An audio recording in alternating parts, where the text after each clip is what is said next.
up guys, Fashion Forward Always here, another Girl Grabs episode 10?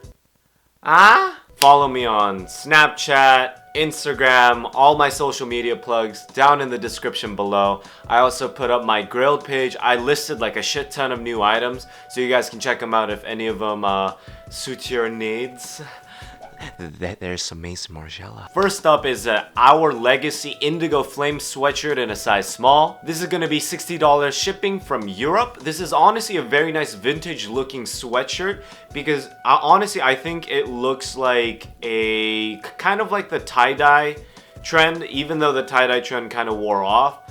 I think this is extremely unique because basically the distressing process and like the dyeing process takes a long time to actually make it look good, and I think this looks terrific. I give it around a 9.5 out of 10 because the seller says that he's only worn it like once or twice. Next up is for all you fuckboys. It's a Supreme long sleeve gold embroidered shirt in a size medium. This is going for $84 shipping from the US. This is honestly, the embroidering on this piece looks pretty fantastic. I usually don't really advertise Supreme items because most of the time they aren't worth what retail is, but this is actually under retail. So if you guys are looking for a decent long sleeve t-shirt with an interesting embroidery up front that says like Supreme, you guys should check it out. I would also give this a 9.5 out of 10 because there's little to no visible wear on this item. Last up is from Undercover's most coveted season. There's Scab Spring Summer 03 season, I believe. It's their Giz tee in a size medium. Undercover is honestly one of my biggest inspirations. That's why I keep on referencing them. This is gonna cost you $315 in a size medium. This spring summer season, I believe, actually put Undercover on the map. I believe it was the Scab season really blew up Undercover, and instead of being a niche kind of hidden gem in Japan, they became global. Like everybody, like Paris Fashion Week and all that stuff, it was actually insane. I'd give it around a 9.5 out of 10 because this is intentionally distressed, and I think it looks a lot better that way. Now that we're done with tops, on to outerwear, and first up for outerwear is a Supreme fur parka in purple in a size medium. This is going to cost you $175 shipping from the US. This purple fur parka is honestly going to make you look like a total fucking badass. Like purple, you look like, you would honestly look like a trap fiend, man. You just, we in this. This is gonna be 9 out of 10, mainly because there has been a little bit of wear, but little to no wear because the screen print on the outside hasn't faded or cracked at all. Next up is a Nid de Guêpe green bomber in a size large. This is gonna cost you $180 shipping from the US. This nice olive bomber is a great alternative to, again, Fear of God. But honestly, I feel like their quality is a little bit step ahead than, let's say, for example, Fog, which is a collaboration from Fear of God and PacSun. I'd give this an 8.5 out of 10, mainly because there has been a minor rip on the inside of the bomber, but the previous owner said that he is repairing it right now. Last up is a Raf Simons bomber in a size medium. This is going to cost you $233 shipping from the UK, and this is actually Raf Simons' collaboration with Fred Perry. Honestly, the embroidering in the front and like that honestly reminds me of Evangelion. I know, I'm a fucking weeaboo. Call me out. A Shinji core, we in this. I think it looks like a very nice, simple bomber. Nothing too flashy and nothing too outlandish. It looks just like a very staple piece in anybody's collection. I'd give it a 9 out of 10 because there is little to no visible wear. On to bottoms, and first up for bottoms is a number 9 sweatshort, a distressed sweatshirt in a size US 31. This is going to cost you $145 shipping from the US, and number 9 is honestly known for a lot of their distressing and a lot of their washes, and I think this is no exception. Their distressing on this piece looks absolutely phenomenal. Just like the way that the black kind of fades and like all the rips and tears in it looks fantastic. Some of you guys will argue that it looks like homeless people clothes, and you know what? Shut the fuck up. Yeah, they are. I give this around a 9 out of 10, mainly because there is intentional distressing, but I do not see any big flaws that would somewhat hurt the garment. Next up is a Dolce & Gabbana runway trouser in the US 30. This runway trouser is going to cost you $262 shipping from the US, and I think this is an extremely unique trouser because the upper area is like a distressed denim, and From the belt area down, it's a trouser, and I think this is extremely unique because again, it's a runway trouser, so you don't really see it mainstreamly like produced, like massively produced. Like I just think the idea of deconstructing and reconstructing things is just awesome, which is probably why I'm really into Undercover, number 9.